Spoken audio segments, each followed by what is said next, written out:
everybody, and good afternoon or good morning, depending on where you are. Welcome to our monthly live stream with Aware Meditation. We hope you're having a beautiful afternoon. We're going to wait for a few people to come in. But as always, if you are new, my name is Paula Jane Newman. I am the founder of Aware Meditation Inc. And I'm having a technical problem right now. I'm just making sure that those of you who are in the chat get seen. So I see a couple of you are there. Why don't you pop in that you're there and let us know who you are? Those of you who are new, a Vedic meditation is a technique designed for busy people to be able to practice 20 minutes twice a day in a very comfortable position. If you've never heard of the practice at all, we highly suggest that you go to, you see the little picture here, Vedic Meditation Stories. We're going to put that description there in the description box of where you can get it. Currently, it is available on Amazon for free if you have Amazon Unlimited Kindle, and you can get to read stories from individuals who learn the practice. And those stories are not edited. Much to some people's chagrin, it is so that we can hear the authentic voice of the individuals that are in the book, and you can feel how they actually had their lives transformed as a result of learning the practice. Today we have a very special guest. I'm going to bring him in, and then we're going to go into doing some meditation. He is a Vedic meditation teacher. He travels all over the world, but he is specifically here because he just got down and dirty with Vedic Astrology. And I have attended one of his classes. I'm finishing that up. And actually tonight, I'm going to be working with a colleague looking at charts. And he has given us his wonderful time to talk a little bit about how Vedic Astrology is different. And does it work in alignment for being a Vedic meditator? Anyhow, let's bring in Theo Burkhardt. Hello. Hi, Jay Gurudev. Hey, Gurudev. How are you? I'm good, thank you. How are you? Excellent. Great. We want to just say hi to Debbie and Dana, who are here already, and they've just said hello in the chat. Thank you for that. So before we do our group meditation, as people are beginning to join in, I'd like to find out a little bit about why you chose to learn Vedic meditation. Well, I had always been interested in meditation, and in 2001 I was bit by a tick and got Lyme disease, and I started going downhill very fast, and it was undiagnosed, so it was at the time a mystery illness. And though I was on some pretty hardcore medication, I was looking for other modalities as well, and I got really into meditation, but only into the research of it. And I was doing mindfulness meditations, all sorts of stuff, and none of it worked for me. I found every form of meditation that I was doing to be either very difficult and with no benefits. But I was devoted because I was dying. So I stuck with these things that didn't work just because I needed some kind of, I needed something to help. And then finally I quit the whole thing and just thought meditation was a big lie and that no one could actually do it. And then I told this story that I just told to you now to somebody who had just learned, and she convinced me to meet my now teacher, and it just worked like gangbusters. I had insomnia for 9 years, and that ended the day I was initiated, and that really caught my attention. So I decided to stay with it, and things got better and better. And then after a few years, I thought this is what the world needs. And I switched careers, and now I teach it. And how is your Lyme disease? Oh, it's gone. It was cured a long time ago. But it left an impression. And after I was, the sickest I ever felt was the day that I was told that I was cured. Because it leaves a lot of toxins in you. I was fatigued. I had a lot of, damaged cells. There was just a lot. It's like if you get hit by a car, 10 minutes later, you're not getting hit by a car anymore, but you're pretty messed up. And so they killed all the spirochetes, which is the bacteria in the body. But I was very toxic, sluggish. I had brain fog. I was, it was pretty nasty. And the meditation helped with cognitive function. It helped bring some of my vitality back. And so I'm not worried about the Lyme disease anymore. It's just one of those. It was really just a catalyst to turn me into a meditation teacher. I think that was its real purpose. It was just kicking me out of one direction of life and course correcting me onto this much greater path. Did you notice results from the meditation straight away within the first day or so? Oh, well, yeah, I had insomnia for 9 years. I was initiated in the afternoon. And for 9 years, if I wanted to sleep, I either had to take an Ambien or drink like 10 beers or something. Sometimes together? Sometimes together if I really wanted to have fun. And the day I learned, I went home and I was getting into bed reaching for the Ambien, and I just had this sense that I didn't need it.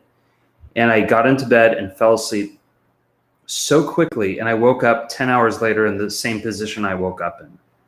And that I hadn't had that experience in 9 years because I had such bad insomnia from the Lyme disease. So that got my attention. And that alone is why I stuck with it in the beginning. And I was a twice a day meditator from that moment, because I thought if all it ever does is give me my sleep back, then I'm doing this for the rest of my life.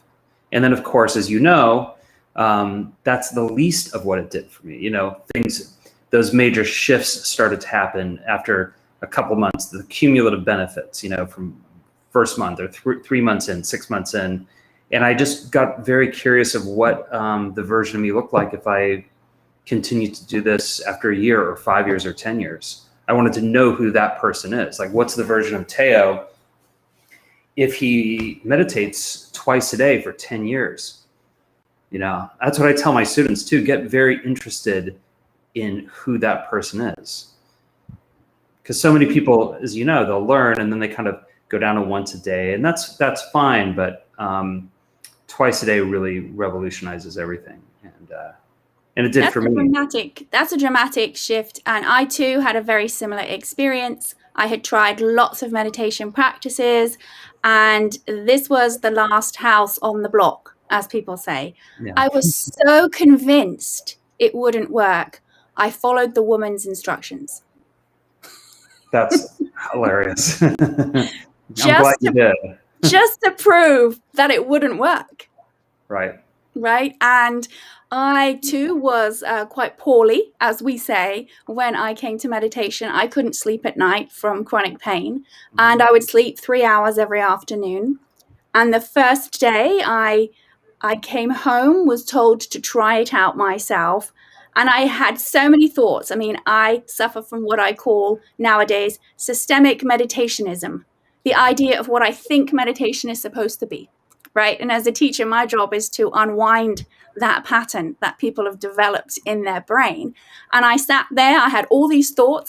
I'm still looking right now at the clock. I will never want to give this clock up, because it has such a memory for me of when I tried to meditate for that first day, and opening my eye, closing my, I was a spasming because I kept checking the time because it was so long and so many thoughts. And at the end of the meditation was when I thought if I could have a beer now, it would be great, because that was just painful. I could be drunk and meditating. That seems just much more fun. And after about 5 minutes of lying down, it was clear my body didn't need to go to sleep. It didn't need those 3 hours in the afternoon, and it's never needed it since. And I started to have a regular meditation practice. So with that, we're all going to do a little meditation now. Those of you who have joined us, who are Vedic meditators, you know what to do. Those of you who are checking this video out and have no idea what we do, it's actually the opposite of everything you think meditation is. So if you're getting prepared to be in a really uncomfortable position and cross your legs and strain, then I'm going to give you 20 minutes of a break. We actually sit very comfortably with our eyes closed. Now, we have been over a course and learned how to implement a mantra, but I'm going to suggest you guys simply close your eyes and allow your mind to go wherever it's going to go. Give yourself the opportunity to daydream with your eyes closed, and just see how you feel at the end of the 20 minutes. I'm going to pop it in the chat, the timestamp that we start, so everyone who joins us will know, oh, they just started meditating. And at the end of the meditation, we'll have a couple of minutes to come back and we'll get into talking with Theo about Vedic astrology. All right, so let's close our eyes and I'm going to type in time start, and it is 3:10 here. And we are meditating, and we're going to keep Theo and myself on camera just for your viewing pleasure while we meditate, so you know that there are some other people on the line, but I'm going to take myself on mute. All right, so I'm going to tell everyone, please don't try to meditate. Don't try to do anything. Let's spend the next 20 minutes moving away from a human doing and settling down to the finer levels of feeling a human being all over again. All right, let's begin.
And those of you that practice Vedic meditation, we're now going to spend a couple of minutes without our mantra, and I'll let you know when we're going to all slowly open our eyes. Those of you who don't practice it, just spend a couple of minutes bringing our bodies back very gently.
Jai Gurudev. And slowly open your eyes. Those of you who've been with us, I always talk about stretching the arms up. Oh, it's very beneficial because it stretches the rib cage. And when we meditate, our breathing gets shallower. Yes, it happens to everyone, not just you. And so if we do a little bit of stretching at the end, it brings our body back just that little bit more smoother in the transition and helps us be more rejuvenated into the waking state. Those of you who joined us during the group med, we are now about to start the second part with our wonderful guest today, Theo Burkhardt, who is a Vedic meditation initiator and went away and spent 3 months to train. I've calculated that it's over 6,500 hours that people spend with the prerequisites and the amount of meditation and training to become teachers, which is why sometimes we're not too easy to find, but why we have a plethora of information to share. The majority of our training is us getting rid of our stress. So if you think we're a little wacky now, imagine what we would have been like if we didn't meditate. But Theo became very interested in Vedic astrology. If you have additional questions, please pop them in the chat. Is my mic muted now? No. Okay, look like I hit something. And so we're going to find out from Theo about his love of Vedic astrology and answer some questions. If you have some, please pop them in the chat. And so go ahead, tell us how you became interested in Vedic astrology first of all. I think there was a combination of things that happened in a period of several months. And one of them started on initiator training with a little lecture that Tom gave. And Tom Knowles is my teacher, and we were discussing it was one of those lectures at the end where he was feeling very warmed up and giving us deep knowledge. And he said something about Jyotish that kind of got me thinking about it, because I had always been very cynical about astrology. I just thought it was stupid. I mean, it's just stupid. You know, you like open the newspaper and you find your sign and it says something that's so general that anybody could relate with it. And then people were like, ooh, I'm a Pisces. And I just thought that the whole thing was nonsense. But this thing that he had said kind of got me thinking, it just got the wheels turning. And then I met a Vedic astrologer in LA, and he did my chart, and it was like he had the cliff notes for my life. It was astounding. And I wouldn't have gone if it was just a Western astrologer, since there was such a thing as Vedic astrology, which I didn't know there was. And at that point, the Vedas had not let me down. So I was very curious of what that process of getting my chart read would be like. And I was first very excited and surprised to hear that I was a Scorpio and not a Leo. I was always told I was a Leo growing up, and I'm a Cancer in Vedic astrology, because they calculate charts differently. But the sun sign is tertiary. Really, rising sign is first, then moon.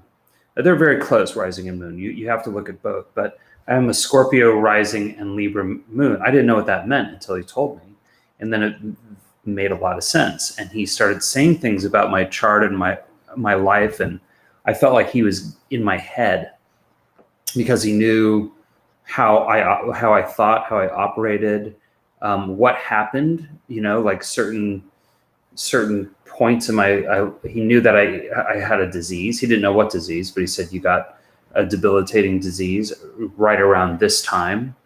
What was it? And I said, it was Lyme disease. And then he said, here's another thing. He said, one of your best friends is going to try and steal something of yours that you made, some artistic thing. And I said, would a screenplay count? And he said, yeah. And I said, but he said he didn't do it. He almost did it. And I was like, yeah. And he said, it's not over yet. In 3 years, the whole thing is going to circle back, which it did. So I was very curious of how it worked, because I said, how are you doing this? Like, how do you see this? And he says, well, this is a science. Very matter of fact, this is a science. And to me, I always thought it was mood-makey, witchcrafty, stupid. I had no respect for astrology. And that reading gave me some respect. And then I started to connect the dots of what Tom talked about in IT about Jyotish. And suddenly I was like, I picked up a book about it because I wanted to read more, and I couldn't make any sense of it. I read it for 4 years, and after reading it and always picking it up and leafing through it, 4 years later, I still wasn't any further in understanding any of it. It was so complex. But a story started to form in my head, because I'm a screenwriter, about astrologers in India, and the story kind of it kind of got rolling like a story almost never does. I've written several scripts, and I come up against walls all the time, but this thing just started unspooling. And the thing that I was missing was my knowledge of Jyotish, because it's about very good astrologers, ancient astrologers in India. So suddenly I had some research to do. That research inspired me. I started to learn how it worked. My respect for it became, I just have a lot of reverence for it. And then I think it was like in June of 2018, things started to click in a way that I could look at a chart and start to really understand it. And then I got really excited. And then I flew to Ecuador to study with Blaine Watson. I flew to India to study with Anand Malhotra, and the book started to make sense. And I just started understanding it. I'm still a beginner, but in our community, out of the initiators, I'm probably the most advanced. But if you put me in a room with actual astrologers, I would probably be the water boy, the canteen boy. To you guys, I think, because there's so much to learn that I know how much I don't know. Mm-hmm. But like in our class, it must seem that I know quite a bit, but it really is just this. It's just the surface. I've heard a couple like career astrologers say it takes several lifetimes to learn this, to really master it.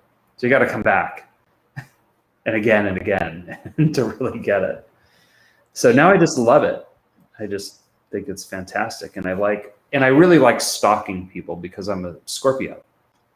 And this is a way of doing that without, having restraining orders put out on you or something. You can just ask them their birth details, and then they're an open book. So it's not too uncommon nowadays for people who are aware of, in Western astrology, you've got to look at your sun, moon, and rising, which now makes it a little bit easier with the transition of Vedic astrology, because some astrologers in the Western actually go by your rising as well, rather than your sun sign. So in Vedic astrology, there's actually you can get a very specific birth time. And why don't we just go over why that is so imperative? And if you can do this, give a little bit of a reason, because it's a science that I recently got mine redone down to the second, and how you always encourage people to have that happen. So there's something called the Mahadasha system. They're planetary cycles. And we can think of them as seasons of karma, or seasons of our life. So we know all about seasons, there's, especially if you live somewhere like not in Hawaii, but but we watch enough. Even if you did, you can watch enough Charlie Brown to know that it's winter somewhere. So you get winter, spring, summer, fall, and they're cyclical. Now, this is true for us as well. In our lifetime, there are 9 planetary cycles that you can go through. Sun, Moon, Mars, Rahu, Ketu, Mercury, Venus, Saturn, Jupiter. Did I leave anything out? Maybe. I don't know. But these cycles, when they and they're in a specific sequence, and the entire cycle of all the planetary cycles, think of them as seasons. Everyone is currently in one of these dashas, or one of these seasons. And that whole sequence is 120 years. So if you live 120 years, you'll go through the entire thing. Very few people do that.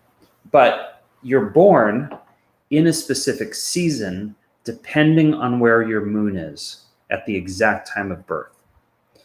And that moon, depending on there's 27 nakshatras, or constellations, that surround the zodiac, clumps of little stars. And we're not talking about the signs where there's where you can it's like connect the dots and you get a centaur with shooting a bow or something like that. These are tiny constellations, and they have names. There's 27 of them, and everybody, when they were born, their moon was in one of those nakshatras.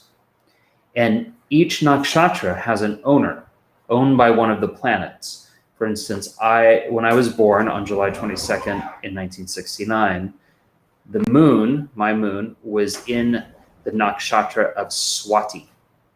And Swati has its own characteristics, and it's owned by Rahu. Rahu is a shadow planet. He's in eclipse. And just grab it. Oh.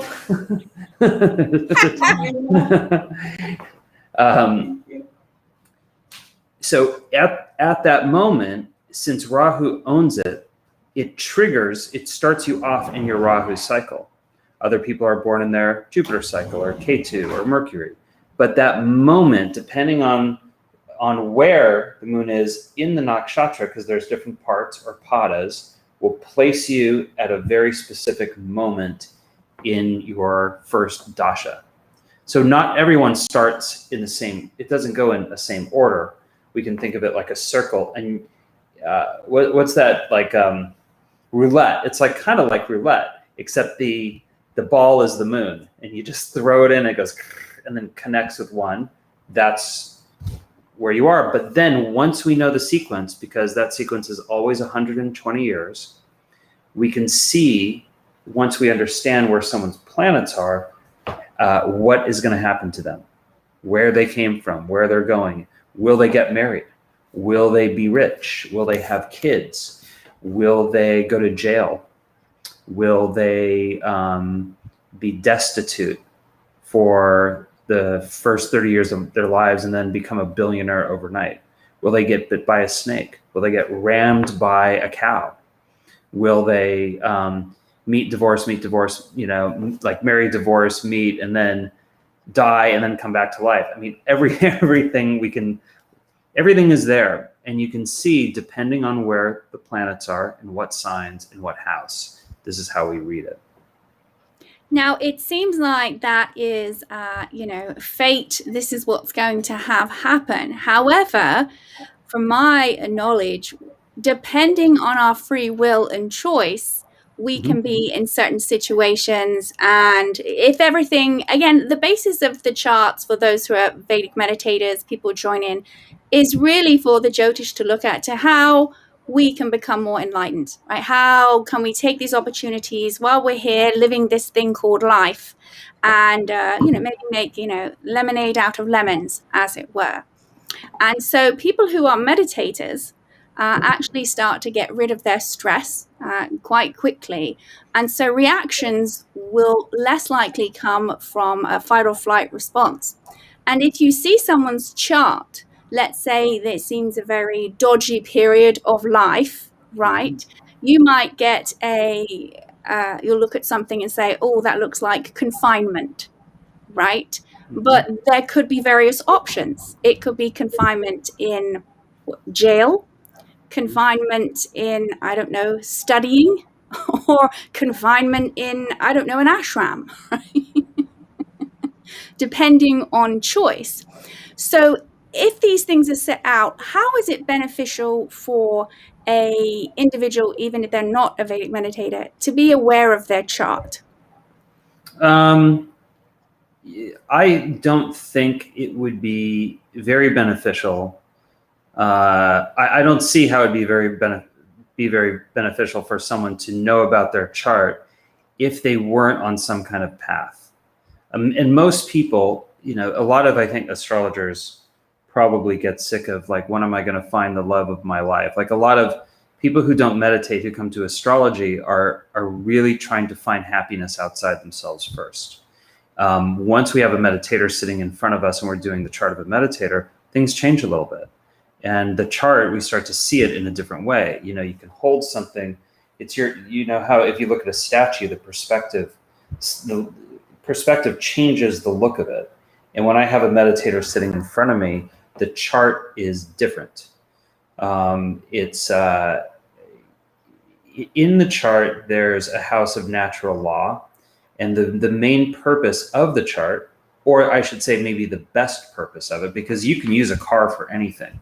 You can use it as a hair dryer if you wanted. You get in with wet head and then, like, drive around with your head outside the window. It'll dry your hair, but it's not really the best use of a car, is it? And as you can see, I don't use a hair dryer at all. So with Jyotish, the best use of it is for spiritual progress. It's how to manage your karma, it's really a high grade weather report, and the weather being our karma or periods of our life, and how to, once we know that, is there ways to interact with the laws of nature? Are there ways to, and there are, by the way. In other words, there's remedies and cures built into the chart, always when we see danger ahead. And we always say, this is one of the purposes of Jyotish, is to avert the danger that has not yet come. And you can look at someone's chart and say, I think you better go to the hospital, actually, and have them do a scan on your lungs or whatever, depending on how good the Jyotish is. So it can be done for a lot of things, but I don't really want to do anyone's chart unless they're a meditator.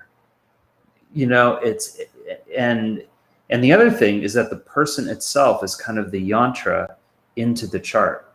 So it's very difficult for me to do charts. Like, I prep charts. When people do a reading with me, I'll spend a lot of time looking at their chart, but it doesn't come to life until I see the person in person or on FaceTime, then suddenly I get a better view because I need that person's energy or whatever to get into the chart, and then it starts to unfold. And that's always amazing because I honestly don't think I know anything about astrology until I'm doing a chart. Even when I'm prepping the chart, I think, what am I doing? I don't know any of this. I've been studying this for years and I still don't know anything. Then the person gets online, they're like, hi, and suddenly I see one thing maybe that makes sense, and that leads to something else, and suddenly it just opens like a flower, and I begin to understand what the chart is in this person. It's fascinating. It's great. Well, I will share a little bit for those who are still a little unsure of how it can help. When I went through my Vedic astrology chart, and I'm still getting to learn it day by day, there were things that I've always been maybe a little concerned about myself with, that when it broke down with certain specifics, it became clearer that was right there in the snapshot of when I came out the chute. And one of them I actually did in the class with Theo. And it's a certain combination when I researched it, which means I'm likely to say something in a setting which is highly astute and really quite on point that will make people's eyebrows raise. And I am also very likely to say something quite borderline ridiculous, as if someone has never spent any time studying the subject at all in the same period of time.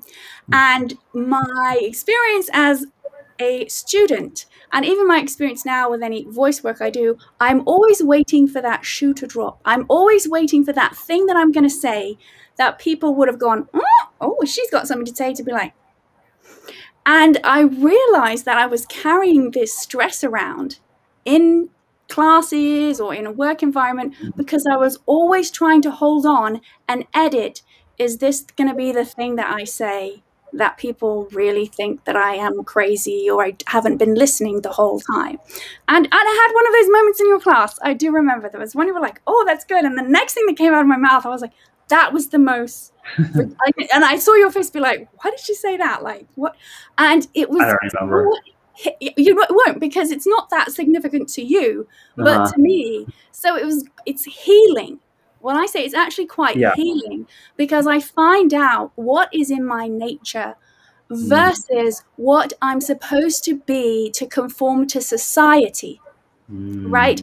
Yeah. And it actually has freed up so much of, when I look at my rising is, Aquarius. Nowhere near would I've ever thought that. Now in Western astrology, my rising is Pisces, and I'm a sort of cusper, for the Leo Virgo area, right? But it makes so much more sense with the global mindset that I've always had, and I've traveled around the world a lot. And here with Aware Meditation, I don't think locally, I think globally, which has also for me been a communication challenge, because I don't necessarily think like most people do, because I have a global outlook. But suddenly I start getting around other people. Oh, that's why. Is a sense of healing and deeper understanding. I always knew that about myself. Yeah, but it's very validating. That's right. It is. So if you need some validation, don't worry about posting a hot picture of yourself online. Just get your chart done. Now, let's get down to some really nitty-gritty. Okay. Have you ever seen anything in someone's chart that you cannot tell them about because it would be detrimental? No. There are combinations of, there's yoga, we call them yogas, and yogas are planetary combinations, and everybody has many yogas in their chart, and they have a range of, it just, depending on, there's so many of them, it would take years to just learn them all. But I see yogas where it might say, oh, this person might commit a murder, or this person might lose a baby, or things like that. But generally speaking, like the people who get in front of me, if they have the murder yoga, for instance, they have enough to offset it, especially if they're a meditator. You're like, this is not gonna, it's the yoga's there, but it's being overpowered by all these other yogas. So you have to look at all these yogas and then think which direction are things leaning. There's something called Kalsarpa yoga, which is a really interesting yoga. If you see a chart and you have all the houses like around like this, and then all the planets, but if all the planets are contained within Rahu and Ketu, and nothing is in between or on the other side, but they're inside, that means they're inside the snake. They're inside the serpent of Rahu and Ketu. And that's called Kalsarpa. And if it's a true Kalsarpa, that person will be destitute for their entire life. They'll never get out of homelessness. They will be penniless. They will have, we're talking penury, disease, desperation, destitution, all of this. And I've seen lots of people who have Kalsarpa, but it's so easily canceled because some of these yogas get canceled by other yogas. So Blaine said something funny. Blaine is my teacher.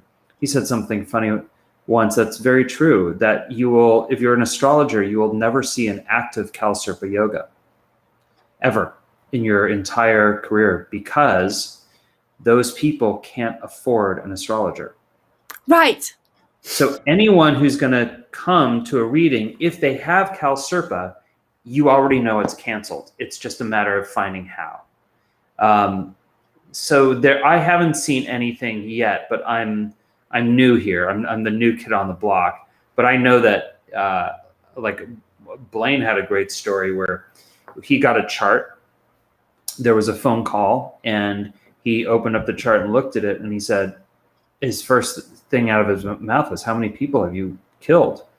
And the voice on the other line said, about 13 to 15 people. And he said, are you calling me from jail? And he said, yes, I am. So very interesting. You can see these things. I know astrologers who have clients in the mob, and they call up to see when they're going to jail.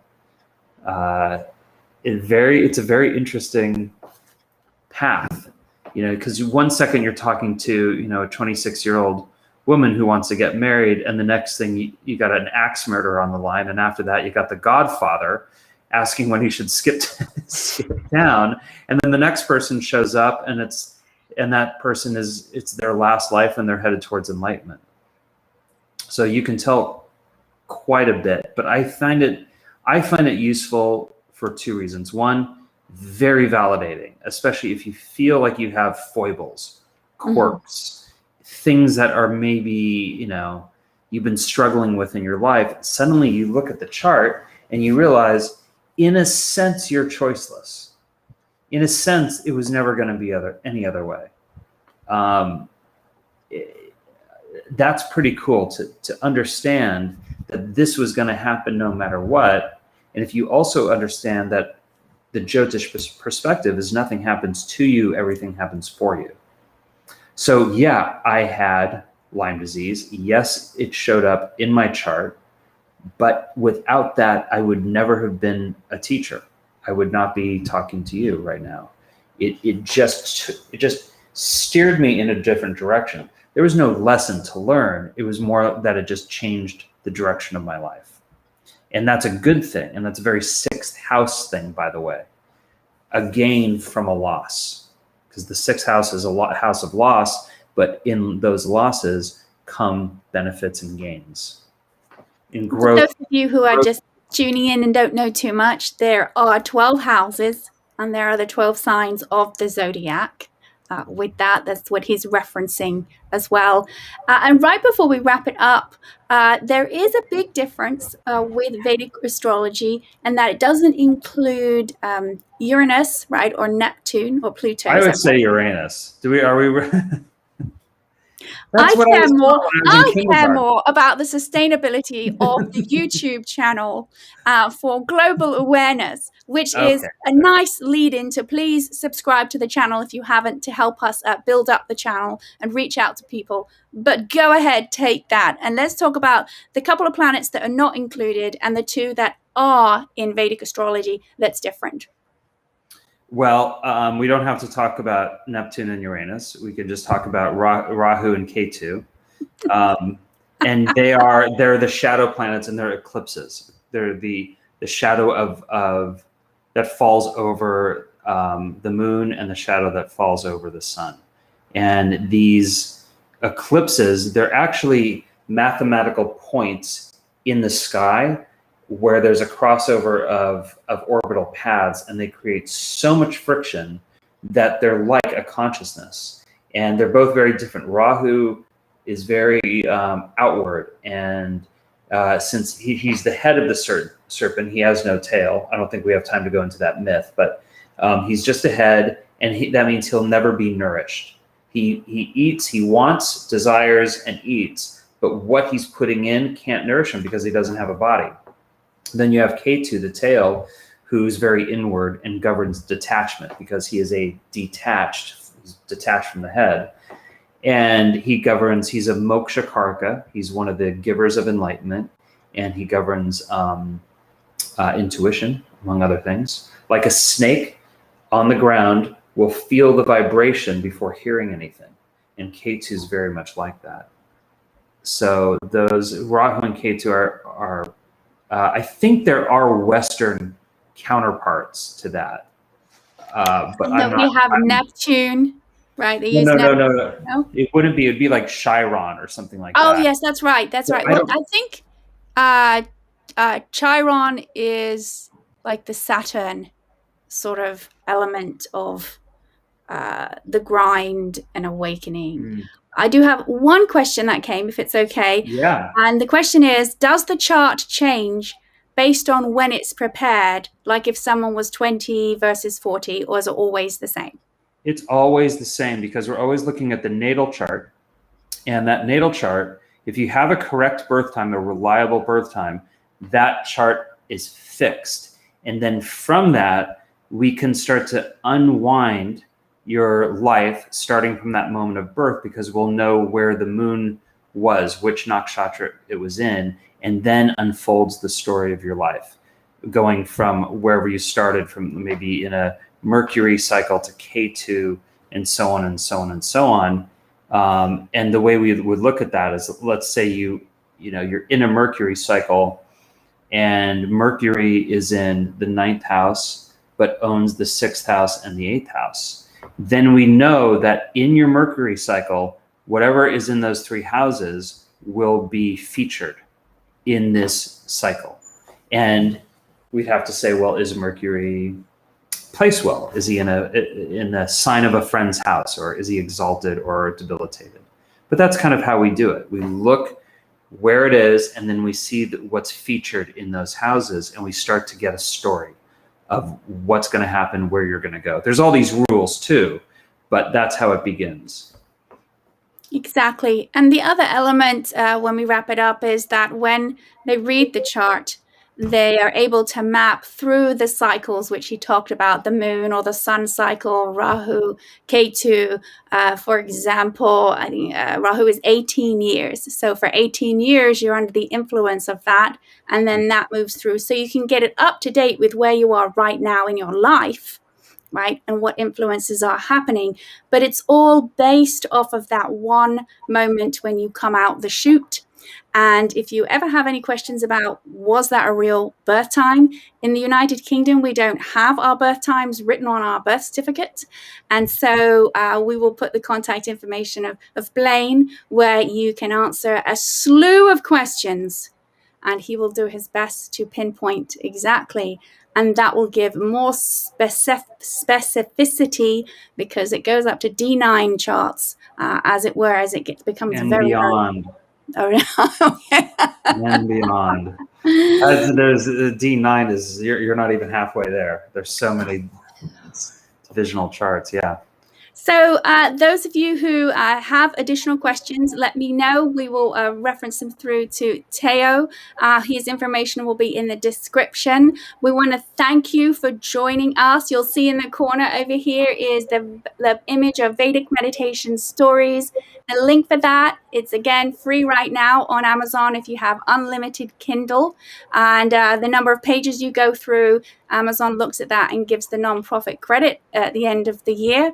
And that all goes to help get things moving for the large group teachings that now COVID is opening. I had my first CEO presentation on Friday, and they are all on board in Los Angeles in the area of Boyle Heights, which those of you who don't know is predominantly lower income and some gang-infested areas. We're going to go in and get some people some meditation before the end of the year. Thank you for joining us. We have all the information in the chat, and please subscribe and join us for our regular cosmic chats that we have released a few days a week. You can check them out. They are mind-bending questions for people who are answering what is their perception of life, giving a nice inward look at maybe some non-meditators and some meditators, and you'll see how their lives changed. So with that, we will say Jai Gurudev, bye-bye. Thank you for joining us, and have a beautiful end of June. Jai Gurudev.